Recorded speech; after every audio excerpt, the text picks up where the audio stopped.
সমুদ্রের পাড়ে গেলে মনে হয় সমুদ্রের পাড়ে যদি আমার একটা ঘর থাকতো, তাহলে এখানে বৈশা জীবনটা আমি কাটায় দিতে পারতাম। সুন্দর পরিবেশ, সাগরের ঢেউ, এত সুন্দর একটা পরিবেশ দেখি আমি জীবনটা কাটায় দিতে পারতাম। আপনি পাহাড়ে ঘুরতে যান, পাহাড়ে এত সুন্দর পরিবেশ দেখিয়া আপনার মনে হবে যে পাহাড়ের উপরে যে ছোট্ট একটা ঘর থাকতো, এখানেই আমি আমার জীবনটা কাটায় দিতে পারতাম। আপনি গ্রামে আসলে মনে হবে যে গ্রামের মধ্যে ছোট্ট একটা টিনের ঘর থাকতো, সামনে অনেক খোলামেলা জায়গা থাকতো, এখানে থাকলে আমার জীবনটা অনেক সুন্দরভাবে কাটাতে পারতাম।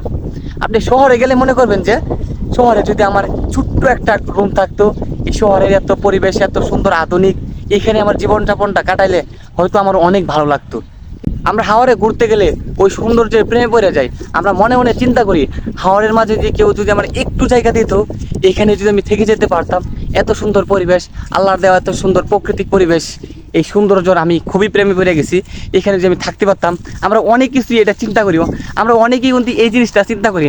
আসলেও ওই পরিবেশটা যারা আছে ওরাই বুঝে যে ওই পরিবেশে থাকাটা কতটা কঠিন আর কত সারভাইভ করে থাকতে হয়। আসলে কথা হয়েছে, আমরা যে যেখানে আছি ওইটা তার কাছে ভালো লাগে না, আমরা চাই অন্য আরেকটা পরিবেশে থাকতে, কিন্তু আসলেও এটা ঠিক না। ধরেন আপনি সমুদ্রের পাড়ে থাকেন, ওইখানে গেলে আপনি অনেক ধরনের সমস্যা ফেস করতে হবে। ঝড় বৃষ্টি, ঠিক মতন নেটওয়ার্ক পাবেন না, আবহাওয়ার সমস্যা, নানা ধরনের সমস্যা। চাইলে আপনি হুট করে হাসপাতালে যেতে পারবেন না, এই অনেক ধরনের সমস্যা। যদি পাহাড়ে থাকেন, পাহাড়ে থাকলে আপনি মোবাইল চালাতে পারবেন না, নেটের সমস্যা। চাইলেও আপনি কোথাও ঘুরতে যেতে পারবেন না, কারণ পাহাড়ে রাস্তা কোনটি তেমন ভালো নয়, মানে হাঁটতে হাঁটতে অনেক জার্নি করতে হইব। আপনি যদি মনে করেন যে গ্রামে থাকেন, ধরেন আপনি গ্রামে থাকেন, গ্রামের এই পরিবেশটা আপনার কাছে নাও ভালো লাগতে পারে, কারণ গ্রামের কালচারই একটু অন্যরকম। একটা জিনিস হচ্ছে, আমি যেই পজিশনে আছি এই পজিশনটা আমার কাছে ভালো লাগে না। আমরা চাই বিলাসিতা জীবনযাপন। যেমন যারা ভিক্ষা করে তারা চায় একটু যদি ভালো কাটাতে পারতাম দিনটা, তাহলে আরও ভালো লাগতো। আর আমরা মনে করতেছি যে আমরা মধ্যবিত্ত পরিবার, আমরা যদি আরেকটু ভালো করতে পারতাম, ভালো করে চলতে পারতাম, তাহলে আমার কাছে আরও বেশি বেটার হতো। এই কথাটা হচ্ছে যে যে জায়গায় আসি এই জায়গায় থাকার সন্তুষ্ট আমরা কামনা করি, কারণ একজনের দেখে আরেকজনের প্রতি ইন্সপায়ার হওয়া এটা ঠিক না। আমার জীবনে সবচেয়ে বেশি এই জায়গাটাই বসে সময় কাটাইছি আমি আমার আরেকটা বন্ধু, ধরতে গেলে আমার ছোট ভাই, ওর সাথে বসে এখানে ঘন্টার পর ঘন্টা, দিনের পর দিন বসে এই জায়গা কাটাইছি। যখন করোনা ছিল, মানে এইখানেই সারাক্ষণই আমরা ছিলাম। আর ছোটোবেলা থেকে যে বড় হয়েছি, এই জায়গাটার মধ্যে এমন কোনো দিন নাই যে এই জায়গায় আইসা বসি নাই। তো এই জায়গায় আইসা ঘন্টার পর ঘন্টা আমরা বসে আড্ডা দিছি, খেলাধুলা করছি, অনেক এনজয় করছি। কিন্তু এখন দিন দিন আস্তে আস্তে এই জায়গাটার প্রতি মায়া উঠতে পড়তেছে। এখন এমনও দিন যায় সারাদিনে এখানে আসিও না আর বসিও না, তো দিন পরিবর্তন হইতেছে।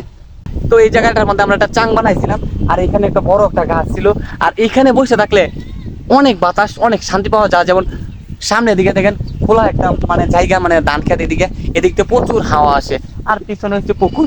আর এই জায়গাটা হচ্ছে অনেকটা উঁচা, বসে থাকতে আসলে অনেক ভালো লাগে। তো গ্রামে যারা থাকেন, এই সবার ক্ষেত্রেই সবার এলাকায় এমন একটা জায়গা আছে যেখানে বসে থাকতে সবারই ভালো লাগে।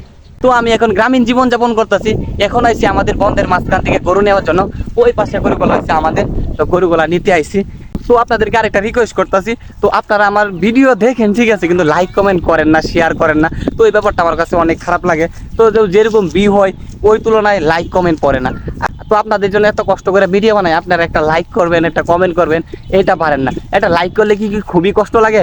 একটা চাপ দিবেন, তাহলেই তো হয়ে যায়। এই লাইকটা করলে কি আপনাদের খুবই কষ্ট লাগে? এটা হচ্ছে আমাদের গরু, আর আমি বাসা থেকে অনেকটা দূরে, ওই পাশে আমাদের বাসা, আর এখান থেকে গরু নিতে আইছি। যারা গরু পালন করে, যারা ফার্মে গরু পালন করে, তারা এইভাবে বন্ধ গরু নাড়াচাড়া করে না। তবে গ্রামীণ যারা খামার নাই, তারা মনে করেন যে এবার বন্ধের মধ্যে নাড়াচাড়া করেই গরু বড় করে। এই যে আমরা এই ষাঁড় গরুটা, আমরা কিন্তু অন্যরকম কোনো কিছুই খাওয়াই না, এক্সট্রা কোনো কিছুই খাওয়াই নাই, এইভাবেই বড় হইতেছে ঘাস টাস খায়া। আমরা গরু কয়টা আমি নিজেই জানি না, একটা গরু রাইখা চলে যেতেছিলাম, অনেকটা দিয়ে তাকায় রয়েছে, পরে মনে হইলো যে এটা আমরা গরুই। গরু হয়েছে কোনটা গিরি করে, আর গরুটা এই যে দুধ দিচ্ছে। খারাপ খারাপ। একদিন একটা মজার ঘটনা আপনাদের সাথে শেয়ার করি। একদিন বৃষ্টির দিন আমি গরু নিতে আসছিলাম। তো গরু নিতে আসলে এই গরু পিজ্জা টিজ্জা মানে শুরু হয়ে গেছে, ভাবলাম মনে হয় এটা আমরার গরু, কিন্তু নেহারে পানি টানি খাওয়াইছি, খাওয়ানোর পরে দেখি শুকাইছে, যখন দেখি এটা আমরা গরু না। আপা করছে তুই কার গরু দূরে লে আসছিস, কারণ পানি টানি খাওয়ায় সব কিছু শেষ করে আলছি, পরে আমরা গরু যাই আনছি। তো এই ব্যাপারটা খুবই হাস্যকর লাগছে আমার কাছে। আমি আমার নিজের গরুই চিনি না।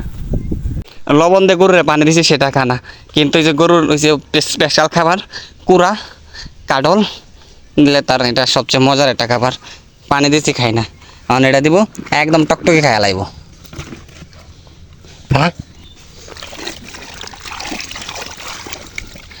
মানুষ যেরকম বিরিয়ানি পাইলে আহত শুরু করে দে, আর গরু কুড়া আর ভুসি পাইলে আহত শুরু করে দে।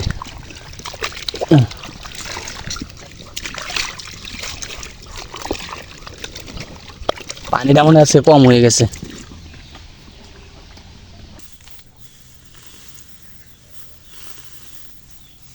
আপনি যখন 15,000 টাকার বেতনের স্যালারিতে চাকরি করবেন, দেখবেন ওইভাবেই আপনার 15,000 টাকার মধ্যে হয়ে যাবে। আপনি যখন 20,000 টাকার মধ্যে স্যালারিতে চাকরি করবেন, দেখবেন আপনার 15,000 টাকাতে যেটা চলতেন 20,000 টাকাতে এমনি চলেন। এখনই এটাই মনে করেন যে আমি প্রতিদিন বাড়িতে থাকি না, এইসব কাজ আমি করি না, কিন্তু আমি আজকে বাড়ির দিকে আজকে আমার এই কাজ করা লাগতেছে। বুঝতে পারছেন ব্যাপারটা? তো গাইস এই বিড়ালটাকে কালকে কুড়িয়ে আনছি সম্মগঞ্জ বাজার থেকে, কে জানি ফালায় রেখা চলে গেছে, পরে মেও মেও করতেছিল, সেখান থেকে নিয়ে আইছি। তো এটা বাসায় আনার পর বুঝতে পারতেছি এটা যে পালিত বিড়ালি, কেউ হয়তো ছিল কারো ভালো লাগে না তাই ফালায় রেখে গেছে, তাই জন্য নিয়ে আসছি। নিয়ে এসে কালকে থেকে সেবা যত্ন করতেছি, দুধ খাওয়াইলাম। ভালো খেলাধুলা পারে, মানে ভালো ক্রিকেট বলতে খেলাধুলা করতে পারে, খুব শান্ত স্বভাবের বিড়ালটা। তো বিড়ালটার কালারটা আমার কাছে পছন্দ হয়েছে, ভালোই লাগে, খুব স্বাদু।